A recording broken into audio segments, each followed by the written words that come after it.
Boa tarde a todos os que estão presentes na sala. Boa tarde ao Rafael. Começo agradecendo a sua disponibilidade para participar de mais uma das nossas atividades na sala 6. Hoje nós teremos uma conversa com o Rafael com o tema Entre Chorinhos e Chorões, a construção de um arquivo virtual colaborativo entre o choro de Pelotas. Antes de eu apresentar o Rafael, eu queria só dar alguns recados. Acho que a maioria já está acostumada a participar dessas salas. A gente pede que as pessoas mantenham seus microfones desligados, microfones e câmeras. Depois da fala do Rafael, sim, as pessoas podem abrir seus microfones, fazer questões e até, se quiserem abrir a câmera, serão bem-vindos. Ou então participar pelos chats, tá? Nessas nossas atividades, a gente produz, libera um certificado. Daqui a pouquinho eu vou colocar aqui no chat um link do formulário que as pessoas podem preencher, e ali nas notas compartilhadas, quem já participou de outras salas não precisa ficar repetindo seus dados, pode só colocar uma lista de presença, e depois a gente produz os certificados a partir disso, tá? Então, dando boas-vindas ao Rafael, é um professor da nossa universidade, professor da UFPEL, do Centro de Artes, né? O professor Rafael tem experiência na área de artes com ênfase em música, atua em temas como etnomusicologia, improvisação, arranjo, música popular e prática de conjunto.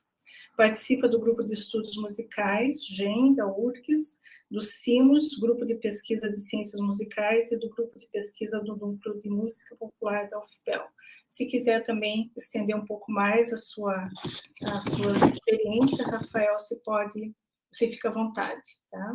Eu vou desligar a câmera agora, passo a palavra para você, mas estou aqui no fundo o tempo todo. Qualquer problema que a gente tiver na sala, eu estou aqui atenta, tá bom? Boa conversa para todos nós. Obrigado, Silvana. Qualquer coisa eu grito socorro aqui, aí você aparece. Então, boa tarde a todos e a todas. Como a Silvana mencionou, eu estou aqui na Universidade Federal de Pelotas já tem 5 anos, passa bem rápido, assim, em novembro.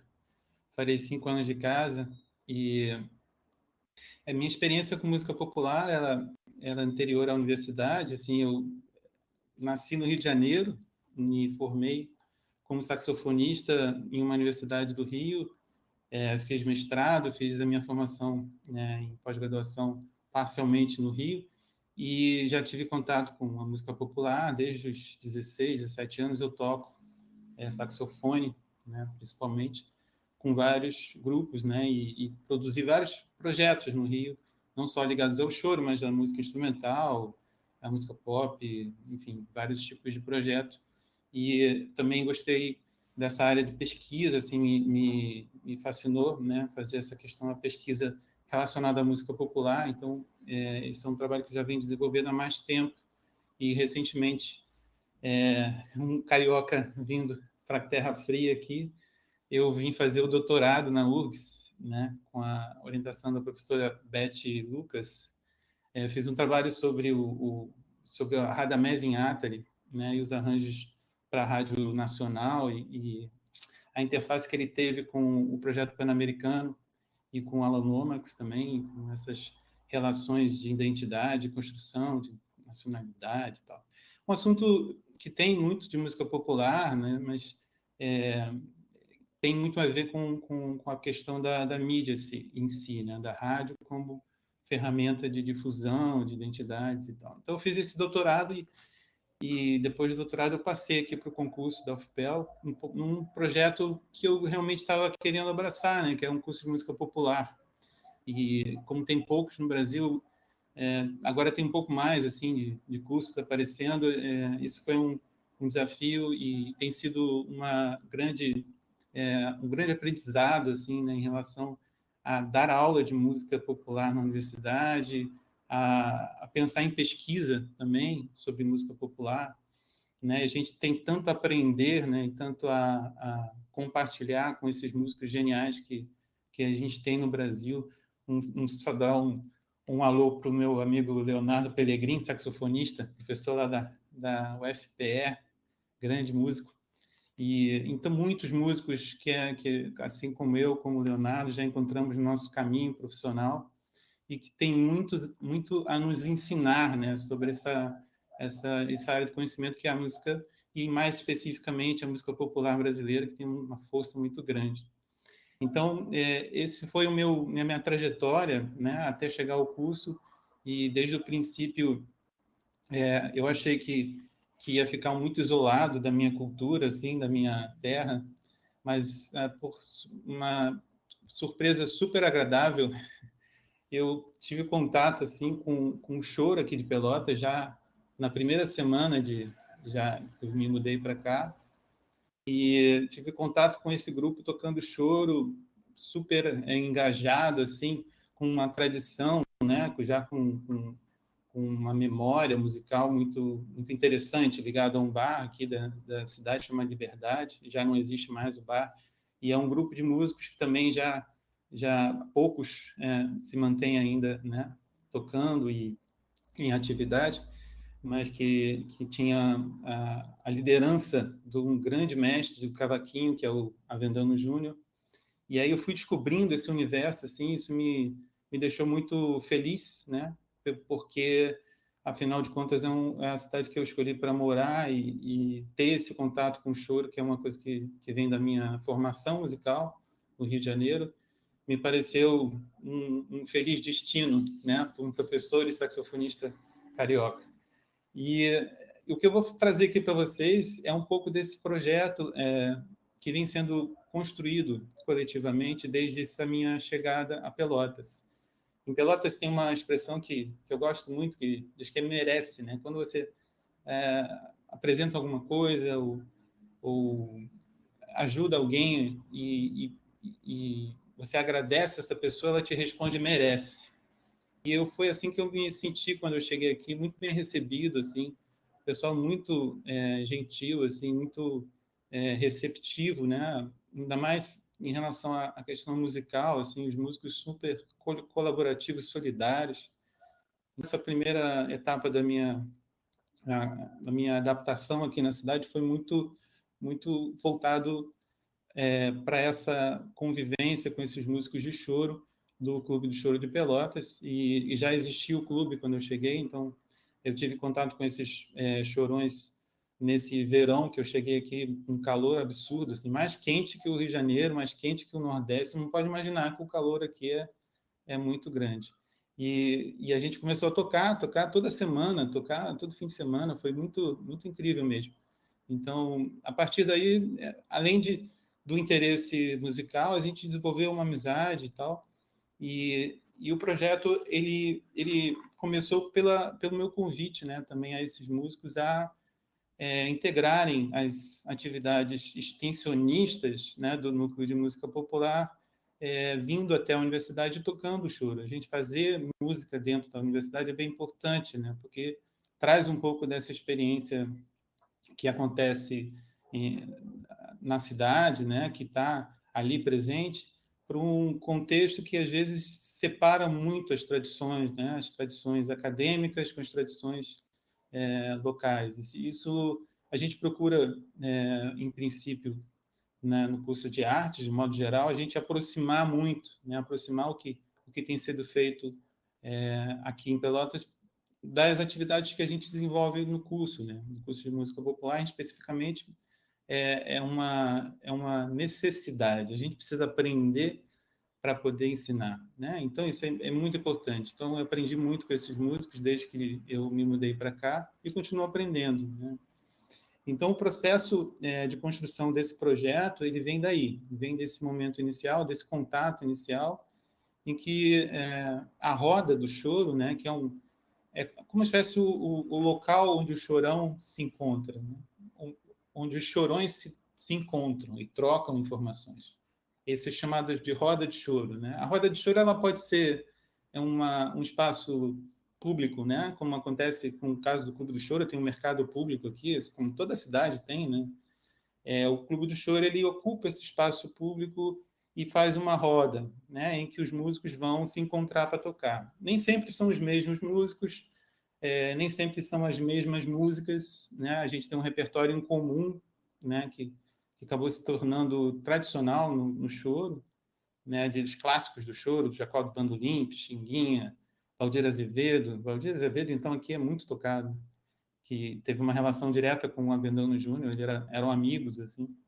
Então, a gente toca e troca informações, na realidade, a roda ela serve como um espaço de compartilhamento de informações, mas não é uma coisa assim, eu falo, você ouve, e tal. Não, é na hora, né? É você tocar e você ouvir e aprender aqueles temas lindos de choro, né? E como os músicos tocam, como eles harmonizam, como eles começam, improvisam, né? Excelentes improvisadores também, e compositores também. Eu cheguei aqui, tinha alguns compositores muito férteis, assim, que tinham várias composições, mais de 100 composições já feitas. Então, isso demonstra que essa tradição ela já tem anos, né, aqui em Pelotas, e já desenvolveu essa identidade local, né? Então, a partir dessa roda, que eram promovidas cada semana, cada quinzena, lá no mercado público, o Clube do Choro, que já existia de anos anteriores, né, que já foi criado a partir de um movimento do professor Raul Dávila, meu colega aqui da universidade, com os músicos daqui, o Paulinho Martins, o Rui Madruga, os próprios músicos do próprio conjunto do Avendano Júnior, que continuam tocando até hoje, de criar um espaço para a prática do choro, né? Então, eles já tinham esse projeto e eu, na verdade, convidei eles a integrar uma ação de extensão do Núcleo de Música Popular que estava iniciando as suas atividades naquele ano, né? Então, a gente, inicialmente, tinha os encontros na Secretaria de Cultura, que é um prédio histórico ali no centro de Pelotas, e depois, no ano seguinte, eu convidei eles para fazer um encontro no Conservatório de Música, que é um espaço mais apropriado, uma sala grande, uma acústica bacana, e a gente começou a fazer os encontros ali, durou 1 ano e meio, e depois, no último ano, né, de atividades por ano anterior, a gente já estava no Laboratório de Música Popular, que é um estúdio profissional de ensaio e gravação que a universidade tem e está disponibilizando para esses projetos de pesquisa, de ensino e de extensão da música, né, do bacharelado em música. Então, a gente vem tocando desde então, fazendo apresentações, né, e rodas para estimular, né? Quer dizer, cada vez mais trazer músicos para essa atividade.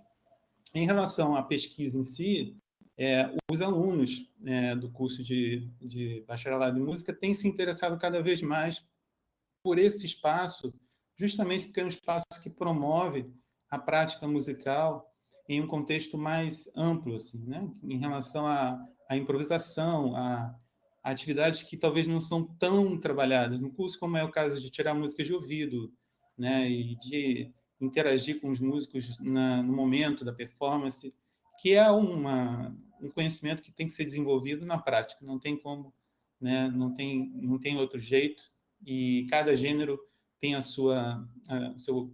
seu leque de questões envolvidas, e o choro, por ser uma música uma dificuldade maior, assim, né? Música que tem muitos tons, uma mesma melodia, no mesmo tema tem diferentes tons, né? Harmonias que se movem rapidamente, várias variações rítmicas, né? De o choro valsa, choro polka, choro machixe, choro mais antigo, mais lento, choro rápido, samba, né? Brasileirinho, enfim.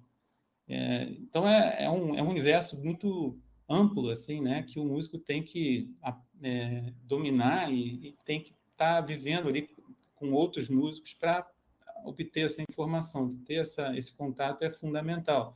Então os alunos do bacharelado têm se envolvido cada vez mais com essa prática. A partir desse envolvimento surgiu alguns projetos de pesquisa, né, de conclusão do curso, que envolvem músicos, principalmente violonistas, né, que trabalham com choro, que vão, no caso do João Pinheiro, que foi o nosso primeiro formando do curso de música popular, um dos primeiros, que fez um trabalho, um estudo de trajetória de um músico daqui de Pelotas, violonista de 7 cordas, autodidata, que criou seu próprio violão de 7 cordas, o Aluim Soares, que tocava com a Avendano Júnior. Então, esse material que o João teve contato foi durante os encontros, né, do clube, e ele foi fazendo esse estudo de trajetória, foi orientado por mim, né, nessa perspectiva da etnomusicologia de um trabalho colaborativo, né? O João recebeu a colaboração de muitos músicos dali do clube que ajudaram ele, né, nesse caso das entrevistas, né? Inclusive o título, né, dessa minha fala, ele vem de um texto que a gente escreveu em conjunto, que era justamente uma das primeiras publicações do Núcleo em relação ao choro aqui de Pelotas. Então, Entre Chorinhos e Chorões é um texto que a gente escreveu junto, que o título é do João. E esse estudo de trajetória foi super bem aceito assim pelos músicos, ficaram muito contentes assim, né, de estarem ali sendo representados e estarem colaborando com a nossa pesquisa e com a nossa prática. A partir daí, o João também trabalhou ativamente junto com outros discentes, no caso da Lígia Poliana, que também foi nossa bolsista. O João fez a parte das transcrições, teve o Everton Maciel, que é o nosso técnico em cinema, que fez a parte de filmagens. Então, a gente produziu, a partir dessa demanda dos músicos do clube, né, e dessa vontade de colaborar, um caderno com composições de músicos de Pelotas. São 11 composições de 9 músicos aqui de Pelotas, composições inéditas, que não tinham sido registradas, com uma história de vida e uma história de como ele entrou em contato com o choro aqui em Pelotas, né? Então, o livro traz as transcrições das entrevistas, né, que foram feitas para o documentário, que foi também lançado nessa mesma época, e também a transcrição das músicas. Então, esse processo também foi colaborativo, porque os músicos que se interessaram em participar, eles nos procuraram, né, esse interesse de registrar as suas composições, e aí construindo, né, tanto a questão da escolha das músicas e a transcrição da partitura em si, né, que é um processo que, às vezes, nem todo mundo tem o domínio, né? Então, no caso dos músicos de choro, às vezes eles não sabem escrever ou não têm interesse em escrever. Na verdade, a parte oral e a oral, né, de escuta e prática musical é muito mais importante para alguns e para a própria identidade do gênero ali.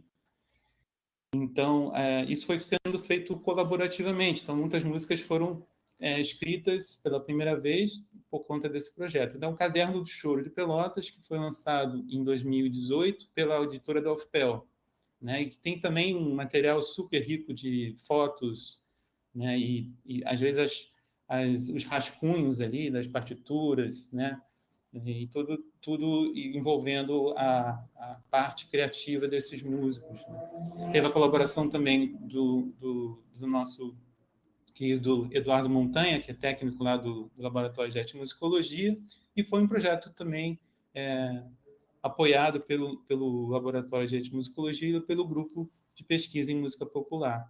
Isso teve o lançamento do caderno, na Feira do Livro, a gente fez várias apresentações em cima do caderno, e o caderno foi todo, né, revertido dinheiro para os compositores, ou a gente passou alguns exemplares para eles terem como, né, compartilhar isso aí.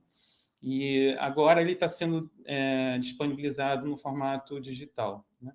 E essa primeira ação, que foi o caderno do Clube do Choro de Pelotas, teve uma boa aceitação do público, né? E também das lideranças políticas aqui de Pelotas. E nessa primeira lançamento teve a criação de um projeto de lei de um deputado aqui de Pelotas que propôs a criação do Dia Municipal do Choro em homenagem ao Avendano Júnior, dia 19 de novembro. Então, esse projeto chegou a ser votado, aprovado, mas não foi sancionado, né, até hoje. Então, já tem 2 anos aí. Mas o projeto ele previa ações nesse dia para a promoção do choro, né, como festivais, apresentações públicas, enfim, para relembrar essa tradição e para manter, de certa forma, ações culturais vinculadas ao choro de Pelotas. Infelizmente, a gente não teve a sanção da lei, mas o projeto de lei demonstra que essa identidade ela é importante. E não só o projeto, mas a repercussão que isso teve entre o público de Pelotas, as pessoas que conheceram a Liberdade, que têm contato com isso, vem sendo um ponto forte, né, dessa pesquisa, dessa ação. Mais recentemente, por conta dessa grande repercussão, uma repercussão positiva sobre o caderno, eu e o Raul Dávila, que é meu colega, o Raul já vem desenvolvendo uma pesquisa sobre o choro aqui em Pelotas já tem mais tempo, né? Já está quase se aposentando, eu estou começando. Então, existe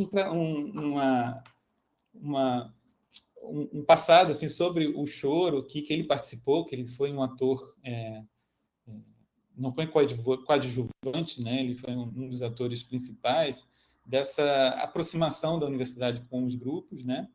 E ele desenvolveu uma pesquisa com a antropóloga Ana Paula, que é uma aluna de antropologia, na verdade é formada, doutora em antropologia, também pela UFRGS, que eles fizeram uma pesquisa sobre liberdade, super interessante, e esse projeto ele não chegou a ser publicado, ou seja, ele tem um acervo, né, que foi feito, foi construído coletivamente também, mas que ainda não foi disponibilizado.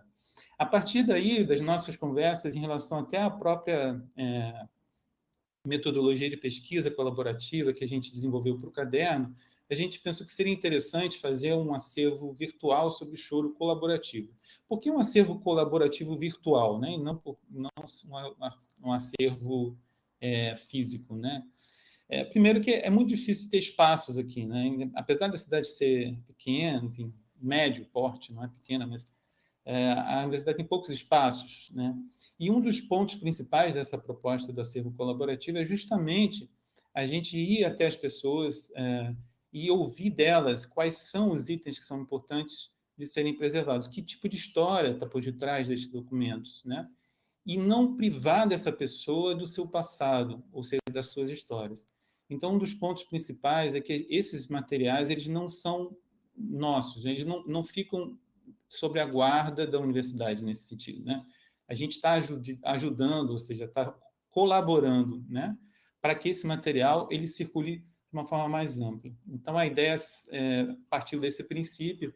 Então, a gente fez as visitas, ouvimos, escutamos, gravamos as visitas para, né, recolher as informações sobre aqueles itens, fotos, muitas músicas inéditas, já escritas, né, transcritas. Se soubesse disso, já tinha incluído lá no primeiro caderno.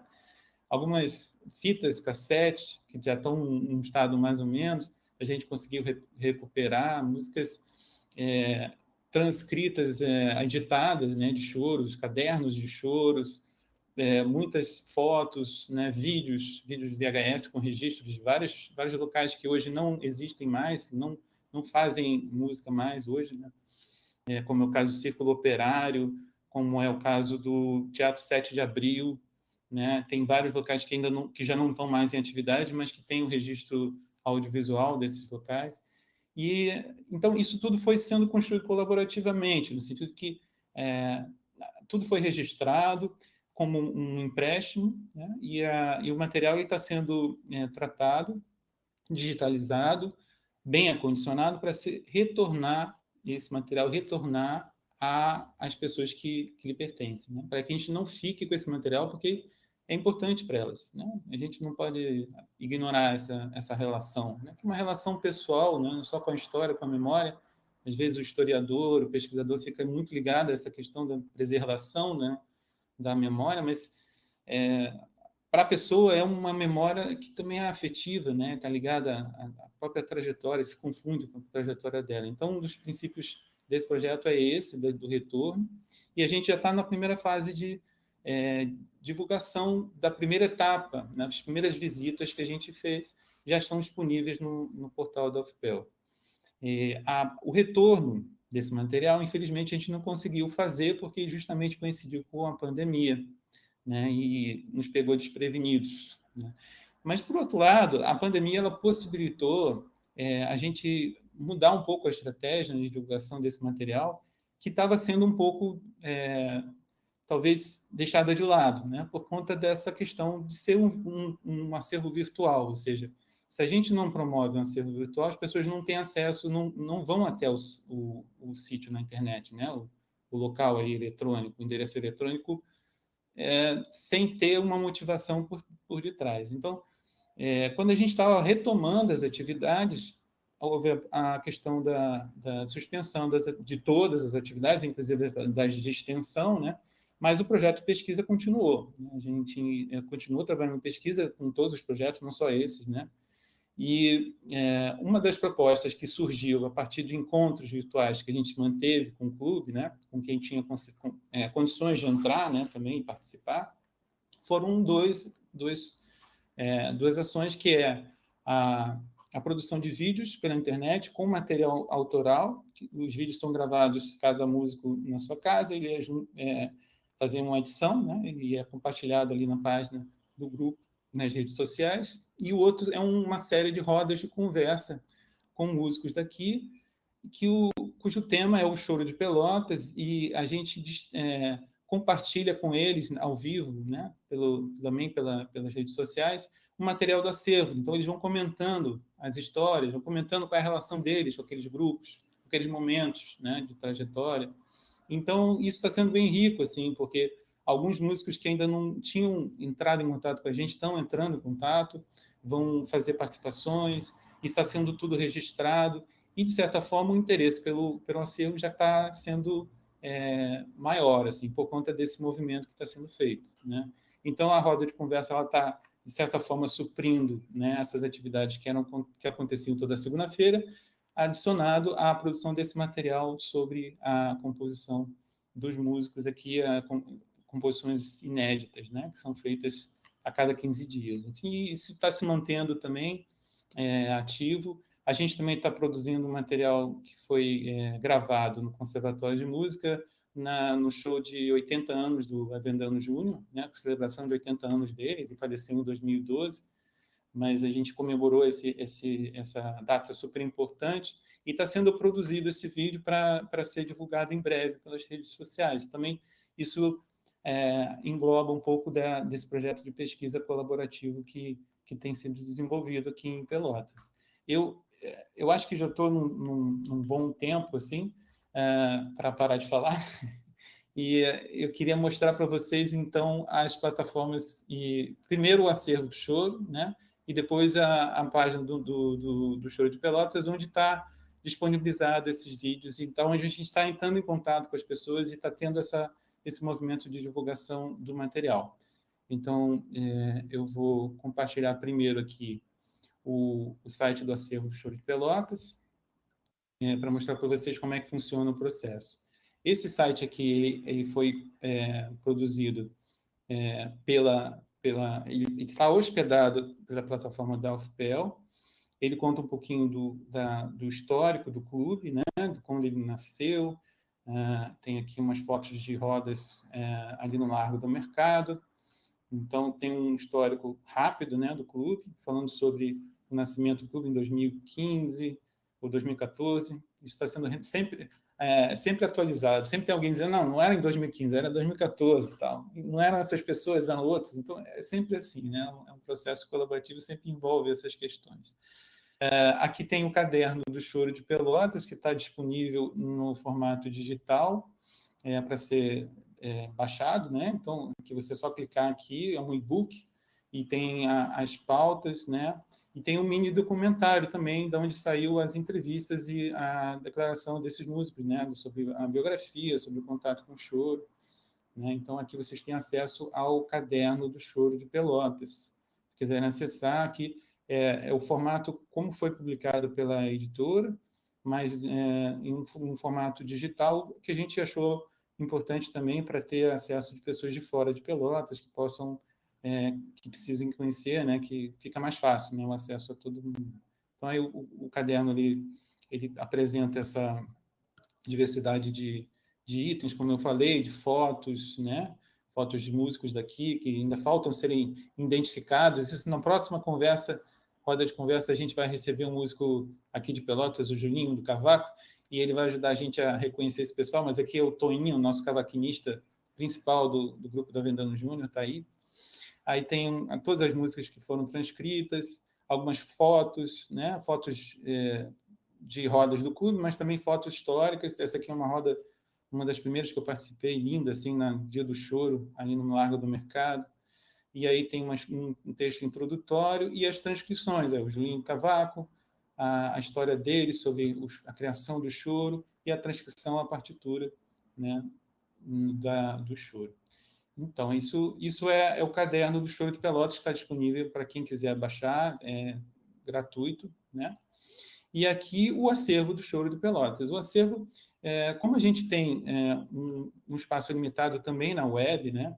A gente optou por criar um acervo em que o compartilhamento desse material ele é feito a partir do interesse de quem está pesquisando. Então, foi feito um catálogo digital, em que o catálogo ele indica todos os itens que estão pertencentes ao acervo, que é a identificação, né, o código, o tipo de documento, a data aproximada desse documento, algumas observações e a coleção, ou seja, quem doou para a gente, a Heloísa Madruga, no caso, a irmã do Toinha, que é o cavaquinista, né?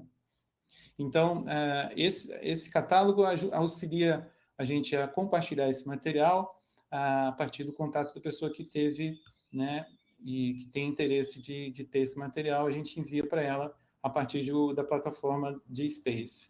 Brevemente, a gente vai ter uma outra forma de compartilhar esse material, que o Fel está criando agora, que ainda não está disponível. Nesse site também você tem material, você tem acesso também às gravações, né?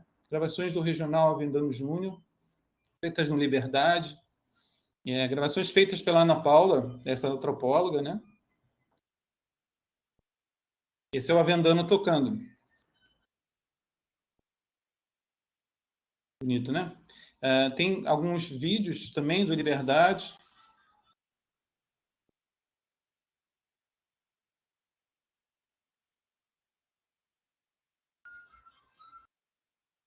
Vídeos de rodas de choro, vídeos de rodas em casas privadas, ou aqui no Teatro 7 de Abril, Perdidos Achados, que é um outro grupo de choro aqui de Pelotas.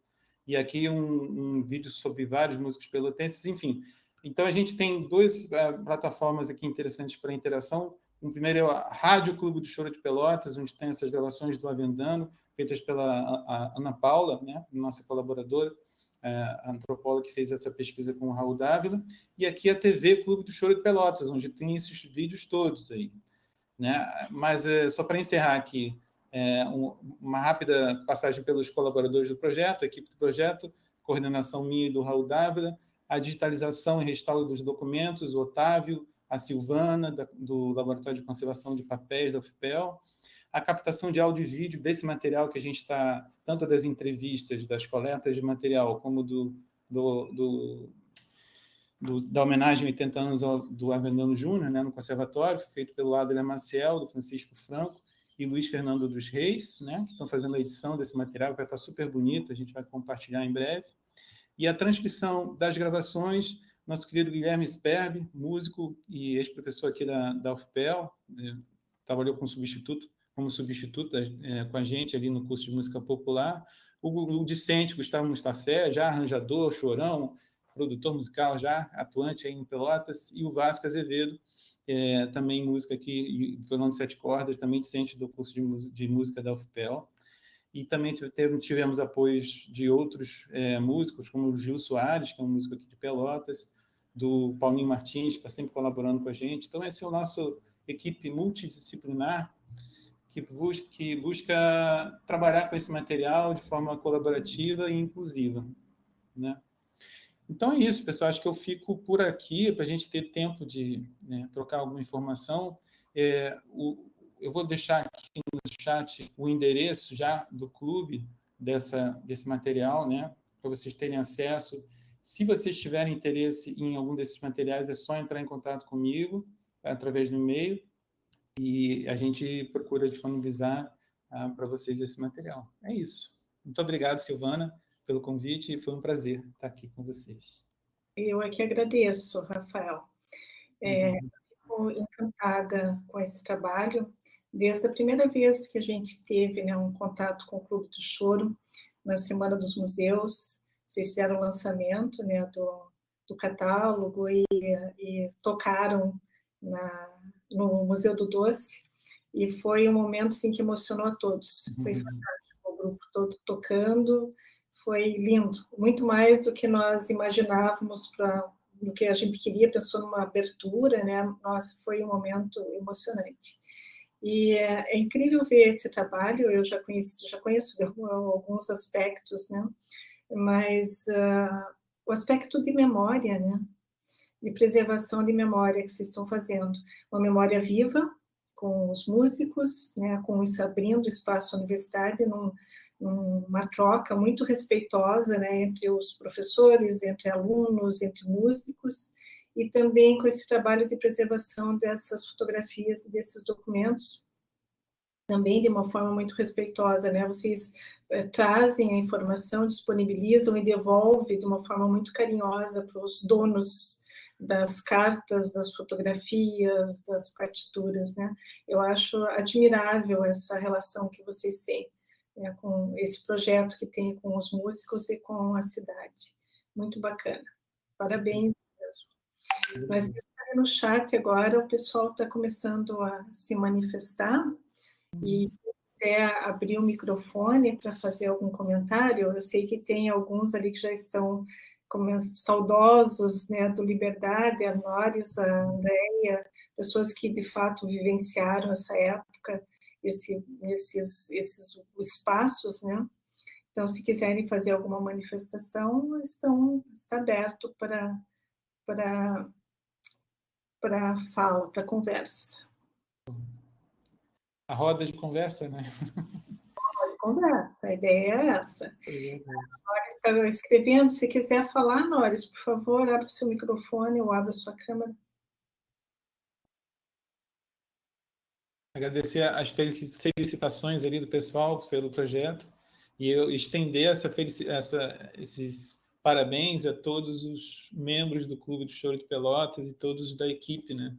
Que realmente é um projeto que a gente não tem como fazer sozinho, né? Quer dizer, ainda mais a gente falando sobre uma memória que eu não fiz parte dela, né? Quer dizer, eu fiz parte a partir do momento do início de uma ação de recuperação dessa memória, assim, de certa forma, de identidade, né? De pertencimento desses músicos que trabalham com música profissional aqui em Pelotas, o que é muito louvável, né? Ainda mais nesses tempos de pandemia, assim, um músico profissional para sobreviver nessa situação muito complicada, assim, muito, muito difícil.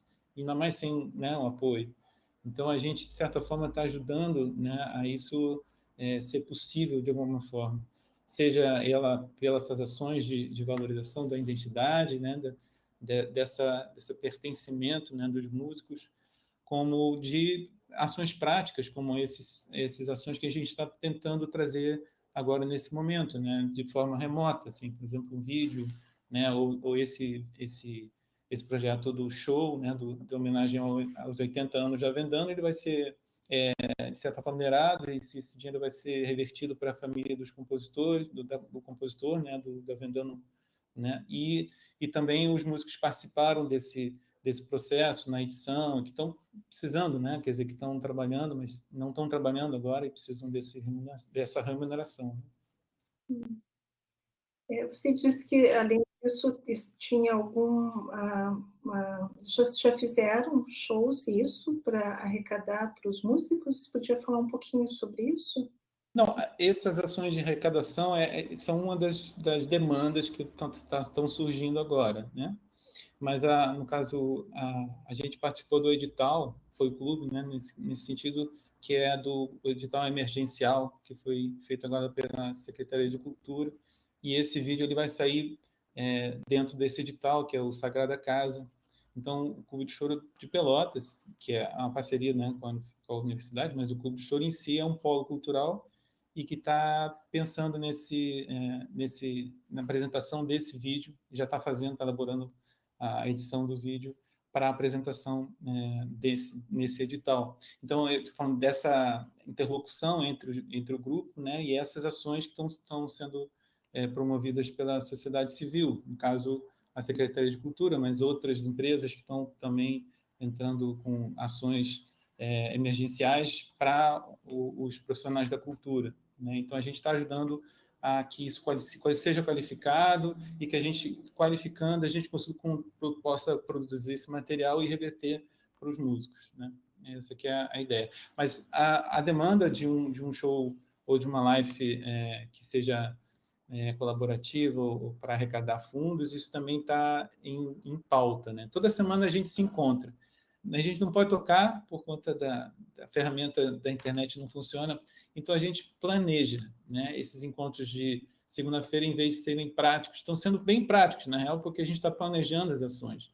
E essa foi uma das sugestões, né, dos membros do clube, de fazer essa live colaborativa para arrecadar fundos para os músicos, né? E, enfim, são várias frentes que são possíveis e a gente está apoiando dentro do nossa disponibilidade, porque acho que essa é uma das funções nossas como servidores, né? Sim, é uma importante. São pessoas que realmente ficaram totalmente impossibilitados, né, de trabalhar com tudo isso que está acontecendo, né? Todas as iniciativas para apoiar os artistas, né, todos que estão nessa situação mais difícil agora, é fundamental. Bacana. Perdão, acho que eu tinha esquecido de liberar o compartilhamento, a gente estava lá na página ainda, mas acho que agora já voltou. Automático. O pessoal, na verdade, muitos elogios, né? A Rafael, o Eduardo, a Cristina, a Andréia, a Noris falou do trabalho, depois pediu para ela se manifestar, ela que estava entrando numa outra reunião. A Andréia falou do edital do governo do estado, que também encerra amanhã, né? O Eduardo querendo fazer sim. Eduardo, você consegue ligar seu microfone? Sim, estão me ouvindo? Sim. Como é que está, Veloso? Tudo bom? Tudo bem, já conheci a voz. O Eduardo também é nosso colaborador, aluno do Ciências Musicais e músico aqui de Pelotas. Veloso, parabéns novamente. Olha, eu fiquei curioso com umas coisinhas, porque eu me lembro do andamento da pesquisa, né, que muitas histórias surgiram, né, com certeza muita coisa deve já estar guardada para ser assim apresentada, né, histórias contadas, né, das entrevistas. Eu não sei se isso já está disponível ou não no site, acredito que não. Mas uma dúvida que me surgiu, até porque você lembra que eu tinha um parente distante que participava desse grupo. Uhum. A dúvida que eu te coloco é a seguinte: quando tu trabalhas com sopro, tu identificou no grupo nos grupos de choro de Pelotas participação de instrumentistas de sopro?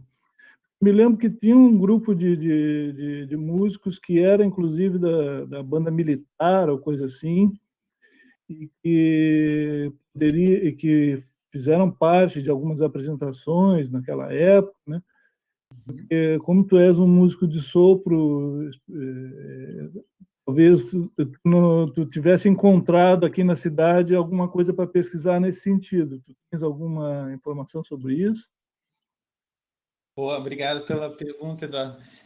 Pois pela parte que me toca, né, como saxofonista, e eu não encontrei muitos saxofonistas nesse histórico que a gente fez relacionado à liberdade. Existiu, né, um flautista, o Renato, que estava sempre presente nas rodas e foi um excelente flautista, assim, era muito referenciado assim, pelos músicos, né, que é um grande improvisador, melodista e tal. Então, o Renato era a única referência em relação ao sopro, além do Raul. No caso, em Rio Grande, nós temos um compositor e multi-instrumentista, né, que é o Sidônio Tavares, e que toca trombone, saxofone, ele toca bandoneon, além de violão de 7 cordas. Ele, assim, realmente é um músico fantástico, uma pessoa incrível e com uma versatilidade, assim, realmente impressionante. E ele colaborou com a gente no caderno com duas composições dele, né? Vivendo e Aprendendo e Tempo de Gafieira. E a Tempo de Gafieira, depois eu soube que ele fez para mim, quando eu cheguei em Pelotas, ele me encontrou num bar, tocando assim, e aí fez o choro. É muito, muito comum isso, né? ao músico dedicar um tema ao outro e tal. Então mas eu não sabia que o choro tinha sido feito para mim depois na entrevista que ele me revelou. Então a gente fez um arranjo para a Big Band dele com o pessoal lá da FURGS e apresentou lá em Rio Grande. Foi super bacana a receptividade do público, porque ele é um músico muito querido. Até todas as quintas-feiras ele faz uma live solidária para os músicos de Rio Grande, para o pessoal de modo geral, assim, não só para músicos. Então, ele continua em atividade, não para. Assim, realmente, quem conhece o Posidônio sabe que ele tem uma energia, né, musical e criativa assim, incrível. E é engraçado que essa relação entre os instrumentistas de sopro com o choro, a gente não tem encontrado mais casos. Assim. Hoje, no clube, temos um trombonista, que é o seu Edgar, que fazia parte da banda da Brigada, com certeza, junto com o Posidônio. Ele é aposentado e vai aos nossos encontros, toca trombone de pisto, e participa ativamente. Assim. Mas é raro acontecer outros músicos de sopro fazerem parte desse movimento, que é uma característica também, talvez regional, muito centrada na figura do Avendano, né?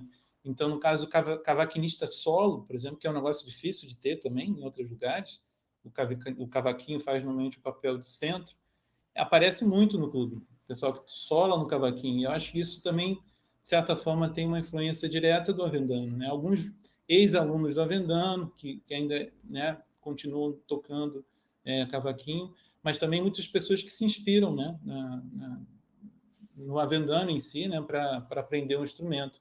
E talvez não tenha essa referência assim, no grupo que fazia parte de verdade em relação aos instrumentos de sopro. Temos o Gil, né, o Gil Soares, que é um grande flautista, né, e participa também dos encontros. A Júlia Alves também é aluna do Raul, né, do curso de bacharelado em flauta da UFPEL. E o Gil também foi parte, fez o curso de flauta. Então, são pessoas mais ligadas também na questão acadêmica. Mas aqui de Pelotas, músicos de sopro, que eu conheço são esses. Obrigado, Eduardo. E a gente tem que retomar a história do seu tio, realmente, que é interessante. Ele já foi citado algumas vezes, a gente tem que encontrar esse fio aí, e isso tem que ser contado, mas depende muito da nossa demanda, né, e do interesse das pessoas que estão participando, dos colaboradores, e vai vir naturalmente, acredito. Com certeza, são fios que são puxados e, né, vem muita história por trás. Eu acho que tenho que agradecer, Rafael, as pessoas que participaram. Eu acho que foi ótimo você apresentar o projeto e divulgar, como disse o Eduardo, vida longa ao Choro de Pelotas, né? Você mostrou para nós um pouco e foi uma conversa muito boa. Muito obrigada. A gente eu ainda fico um pouco na sala, até se alguém tiver alguma questão, e foi gravada essa conversa, depois a gente converte e vai disponibilizar no YouTube, na página Tão Perto, Tão Longe, da PREC, né, onde está sediada essas salas de conversa. Então, quem queira depois ouvir as suas colocações, terá a oportunidade. Tá? Agradeço, Rafael, por ter aceitado o nosso convite. Valeu e agradeço a presença de todos aqui na sala. Muito obrigada. Vou dar um tchau também, só para me despedir do Rafael. Muito obrigada, Rafael. É sempre bom escutar as histórias de Pelotas, principalmente. Eu sou uma pelotense e sempre fui apaixonada pelo choro de Pelotas. Então, foi muito bom. E que Obrigado. Bom que vocês estão preservando a memória, né, disso tudo. Isso é muito importante. Parabéns pelo trabalho. Muito obrigado. Eu diria assim que, mais do que a memória aqui de Pelotas, essa tradição, essa linguagem que o Avendano brilhantemente liderou, esse grupo, né? Ele é conhecido fora de Pelotas, né? No Rio de Janeiro, entre os grupos de choro, assim, entre os músicos de choro, isso é bem conhecido, essa história aqui. Então, é uma tradição que não é tão regional, não está restrita aqui, né, a Pelotas. Ela já alcançou outras regiões do país e tem essa conexão com muitos clubes do choro pelo país e pelo mundo, na real. O choro hoje é uma música que tem uma dimensão muito maior, né, do que a gente tinha, né, a perspectiva que existia na época que eles estavam tocando, na década de 70, assim, que não tinha, né, pouca gente tocando choro, ou tinham alguns bravos músicos que mantinham ainda a prática do choro sem deixar cair, né? Hoje, o choro ele é tocado na Europa, no Japão, nos Estados Unidos, na América do Sul. Conheço muitos grupos, a gente se relaciona com esses grupos, né? E, de certa forma, o choro de Pelotas ela tem uma referência também, né? Em relação ao cavaquinho, por exemplo, o Valdir Azevedo dizia que o Alvedano Júnior era o sucessor dele, era o músico que, de fato, ele tinha um potencial, né, uma qualidade muito grande, assim, né, a ponto de se identificar como um grande chorão, né, e foi identificado pelo Valdir Azevedo, o autor do Brasileirinho, né, que é o nosso segundo hino nacional. Então, realmente, o choro daqui tem esse potencial, que não é um potencial que a gente está dando, assim, é um potencial que já existe, né, que já existiu e que está se mantendo, né? Então, a ideia é a gente expandir, né? Expandir o choro como uma linguagem, expandir o choro como identidade e tentar fazer com que essas pessoas que estão agora iniciando na aprendizado musical também tenham uma referência, não só uma referência brasileira, mas uma referência aqui de Pelotas, né? Por que não? E isso para esse processo de ensino-aprendizagem, processo de identificação, de criação de identidades, de linguagens, isso é super importante. Acho que na música, se a gente não tem isso, realmente não tem um norte, né? E eu acho que o choro daqui ela tem esse potencial já inato, assim, né? Esses músicos têm a sua expressão, assim, que é muito muito muito difícil de conseguir, assim, eu acho. E em outros lugares também talvez não tenham desenvolvido tanto, assim. Então, realmente eu digo que o choro daqui ele é mais do que um patrimônio pelotense, é um patrimônio nacional. Então, a gente tem que olhar com esse carinho, com essa dimensão. Com certeza. E veio um carioca ainda para dar mais visibilidade a isso. Não só você, mas toda uma equipe junto, né, Rafael? Verdade, é verdade. Ok, muito obrigada. Vamos marcar outras conversas sobre isso, outros eventos assim que pudermos nos juntarmos, né, e nos encontrarmos para de fato não só falar sobre choro, mas ouvir também, né? Vocês verdade. E outros projetos. Eu só queria fazer um convite a todos, né? Segunda-feira que vem a gente vai ter uma roda de conversa com o Luiz Baquili, que é um cavaquinista aqui de Pelotas, que teve contato com o grupo Perdidos e Achados, mas também com a Vendano e a No Liberdade. E ele vai falar um pouquinho sobre as memórias dele sobre o choro, a gente vai mostrar um pouquinho do acervo. Então, todas essas ações, tanto as rodas de conversa que acontecem quinzenalmente, a gente vai fazer também uma homenagem ao Toinha, em breve, com o Juninho do Cavaco e tal, com um material super interessante, inédito do Toinha. Elas estão sendo transmitidas ali pela página do Clube do Choro de Pelotas no Facebook. Então, vocês têm acesso ao Clube do Choro de Pelotas, já têm acesso à página, e aí você tem que curtir a página. Aí, curtindo a página, você vai receber as informações das atividades que estão sendo desenvolvidas nesse período da pandemia, que envolve todo esse material, mas também as rodas de conversa, os vídeos também que a gente já fez com choro aqui e com os músicos do clube. Tá ok? Eu agradeço novamente a Silvana e a Andréa pelo convite, um projeto tão bacana. Espero que a gente continue. Diga. Segunda-feira, que horas? Segunda-feira, às 6 horas. Sempre segunda-feira, às 6 horas, a gente faz essa ação, né? Que é o horário que a gente normalmente se encontrava, né, lá na universidade. Então, é o horário que ficou para as atividades que estão sendo desenvolvidas remotamente. Ok. Muito Obrigado. obrigada, então, Rafael. Boa noite a todos. Boa noite, obrigado a presença de todos.